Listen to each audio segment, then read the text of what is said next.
Olá, pessoal. Bom dia a todos e todas. Muito obrigado aí pela presença. Neste vídeo eu quero falar um pouquinho sobre a NR9, mas não é apenas sobre a NR9, né? Simplesmente, mas sim sobre a nova NR9, que ela vai entrar em vigor em março de 2021. Ok? Então tá aqui, ela tá fresquinha, fresquinha, nós vamos estar discutindo um pouco essa norma aqui. A norma NR9, ela trata sobre a avaliação e controle das exposições ocupacionais a agentes físicos, químicos e biológicos. Ela não é mais o PPRA, não existe mais o PPRA, né? Na realidade, o PPRA, quer dizer, ele ainda existe, mas vai deixar de existir no começo do ano que vem, onde ele está sendo substituído pelo Programa de Gerenciamento de Risco, previsto lá na NR1, que nós já vimos, e por essa metodologia de avaliação e controle das exposições ocupacionais a agentes físicos, químicos e biológicos. Ok? Muito bem. Então, vamos dar uma navegada nessa norma. Ela também não é muito grande, então dá. Mas assim, ela ainda está em construção, então muito provavelmente nós vamos ter que voltar num futuro próximo, né? Então essa norma ela tem por objetivo estabelecer os requisitos para a variação das exposições ocupacionais a agentes físicos, químicos e biológicos. Físico envolve energia, ruído, calor intenso, radiações ionizantes, radiação não ionizantes, etc. Químico, produtos químicos, poeiras, gases, névoas, neblinas, etc. Biológico. Biológico tem a ver com micro-organismos. Então, nós estamos falando em vírus, bactéria, protozoário, fungo, bacilos, etc, etc, etc. Beleza? Então, é isso. Quando identificados no Programa de Gerenciamento de Risco, PGR, lá na NR1, que para você fazer o programa de gerenciamento de risco, você tem que começar fazendo um inventário. E depois, além do inventário, tem que se fazer um plano de ação para os riscos que forem encontrados. Evidentemente, tem que ir lá no NR1, tem que classificar em função dos riscos mais, digamos assim, dos riscos mais perigosos, no sentido de severidade e de probabilidade de ocorrência, né? E aí você vai fazer um plano de ação lá. E os requisitos para avaliação das exposições a agentes físicos, químicos e biológicos é previsto na NR9, tá? Então, a NR9 ela vem complementar a NR1, né? Então, daqui, subsidiá-lo quanto a medidas de prevenção contra os riscos ocupacionais. Campo de aplicação, ela se aplica onde houver exposições ocupacionais aos agentes físicos, químicos e biológicos. Veja, lá na NR1 fala sobre todos os riscos, fala sobre agentes físicos, químicos e biológicos e fala sobre ergonomia. A NR1 fala sobre tudo isso. Aqui só é tratado a metodologia para os agentes físicos, químicos e biológicos. Tá bom? Muito bem. A identificação das exposições ocupacionais aos agentes físicos, químicos e biológicos deverá considerar descrição das atividades. Isso é a identificação, tá? Então tem que descrever o que o funcionário faz, né? O que ele trabalha com o que aqui que ele faz, né? Identificação do agente e formas de exposição. Então, qual é o agente, né? Causador do físico, químico ou biológico, né? Qual é? Como é feita a exposição? De jeito, né? Se a gente pensar em biológico, faz muito sentido, né? Como é feita a exposição ao coronavírus, ao Covid-19? Como é feita essa exposição? Né? Então, essa é uma pergunta. Possíveis lesões ou agravos à saúde relacionadas à exposição identificada. Tá, tendo a exposição, quais são as possíveis lesões, os possíveis danos? Fatores determinantes da exposição. Quais são os fatores determinantes da exposição? quais são as medidas de prevenção já existentes e qual a identificação, ou melhor, qual é a identificação dos grupos de trabalho expostos, quais são os funcionários expostos a esse risco, beleza? Muito bem. Deve ser realizada a análise preliminar das atividades de trabalho e dos dados já disponíveis relativos aos agentes físicos, químicos e biológicos, a fim de determinar a necessidade de adoção direta de medidas de prevenção ou de realização de avaliações qualitativas ou, quando aplicáveis, de avaliações quantitativas. Então, aqui ele está falando da realização de análise preliminar da atividade. Antes, né? Ou então, e também a utilização de dados relativos, né? Dados já disponíveis, do conhecimento que já existe. A avaliação quantitativa das exposições ocupacionais aos agentes físicos, químicos e biológicos, quando necessário, deverá ser realizada para comprovar o controle da exposição ocupacional dos agentes identificados. Então, eu vou fazer uma quantitativa, a qualitativa eu vou detectar que tem, a quantitativa eu vou detectar quanto tem, entendeu? Está exposto a ruído, eu já sei, estou fazendo uma qualitativa. Agora, quanto é o nível de pressão sonora que está sujeito? Qual é a dose? Essa é uma quantitativa, tá? Dimensionar a exposição ocupacional dos riscos dos trabalhadores e subsidiar o equacionamento das métricas das medidas de prevenção.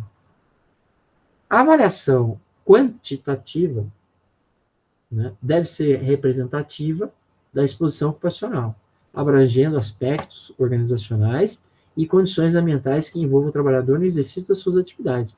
Então, a quantitativa não pode ser, eu vou pegar e fazer uma quantitativa, eu vou avaliar quanto é o nível de pressão sonora. Eu vou analisar o nível de pressão sonora no horário que o ruído é menor. Pode, né? Está aqui, ó. Ela tem que ser representativa da exposição ocupacional. Ela tem que abranger aspectos organizacionais e condições ambientais que envolvam o trabalhador. Tem que ser de uma forma mais ampla, né? E representativa. O número que você está obtendo, ele tem que representar, de fato, a dose ou a exposição que o trabalhador está tendo. Os resultados das avaliações das exposições ocupacionais aos agentes físicos, químicos e biológicos devem ser incorporados ao inventário de risco lá do PGR, do Programa de Gerenciamento de Risco. As medidas de prevenção e controle das exposições ocupacionais, né, referente a cada agente físico, químico, biológico, estão estabelecidas no anexo. Não tem anexo, né? Então, a ANR aqui, ela, por enquanto, não tem anexo nenhum. Tá? Não está estabelecido absolutamente nada. Tá bom? Então, não tem o que se colocar de anexo aqui. Pelo menos por enquanto. As medidas de prevenção e controle das exposições ocupacionais integram os controles dos riscos do PGR, do Programa de Geração de Risco, e devem ser incorporados no plano de ação. Ou seja, as medidas de prevenção aqui das exposições ocupacionais tem que ir lá para o PGR, tem que fazer parte do PGR. Bom, gente, foi criado e acabou, tá? Praticamente agora só as exposições transitórias, acabou a ANR por enquanto, mas ela vai ganhar anexo, e aí ela vai ficar um pouco grande, né? Então, o que ele fala? Enquanto não forem estabelecidos anexos a essa norma, de fato não tem mais nada, ela acaba aqui, ó, devem ser adotados para fins de medida de prevenção os critérios e limites de tolerância constante da NR15 e seus anexos. Então, pode ser que venha alguns limites de tolerância diferentes aqui da NR15, porque a NR15 trabalha com insalubridade. Aqui pode ter outros critérios, vamos ver o que eles vão colocar como anexo, né? Como nível de ação para agentes químicos, a metade do limite de tolerância. Lá na NR15, ele fala de nível de ação. O que é o nível de ação?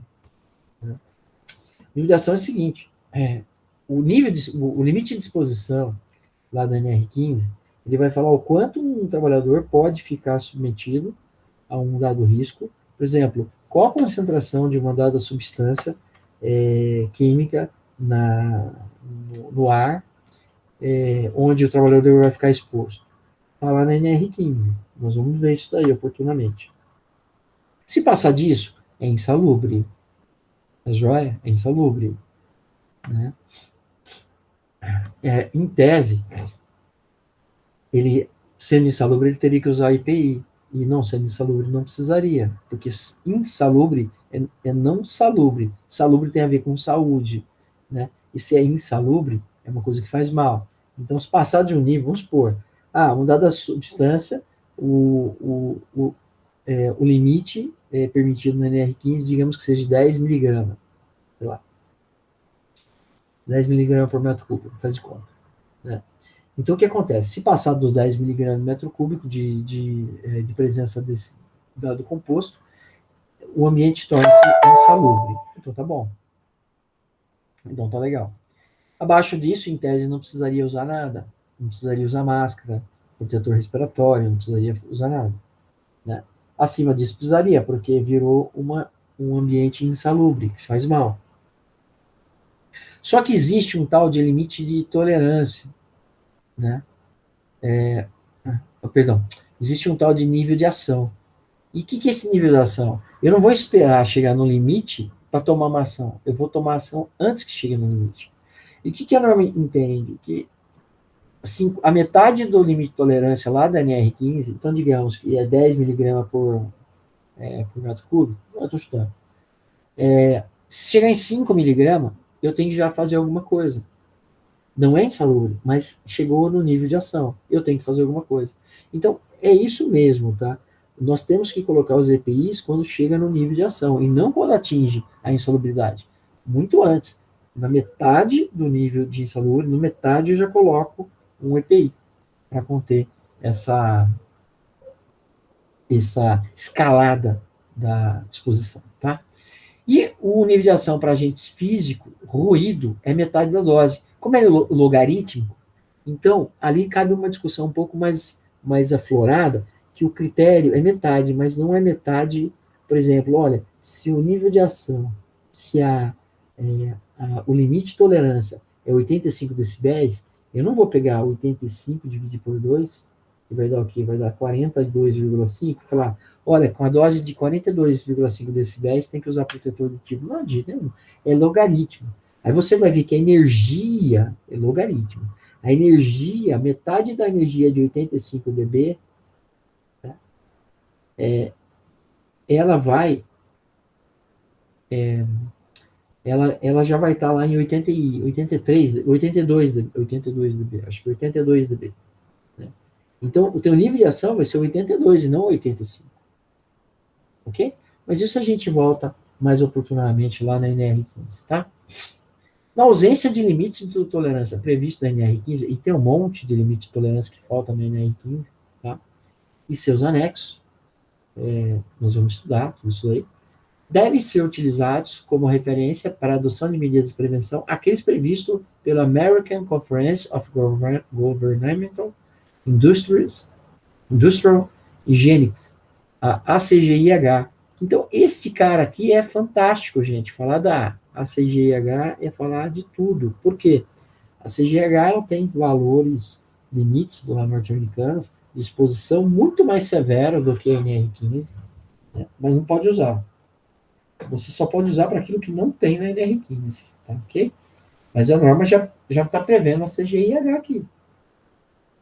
Isso já é um indicador, antes não tinha, tinha que utilizar normas internacionais, agora já fala da CGH. Então, eu acredito que com o tempo a CGH vai ser usada para muita coisa.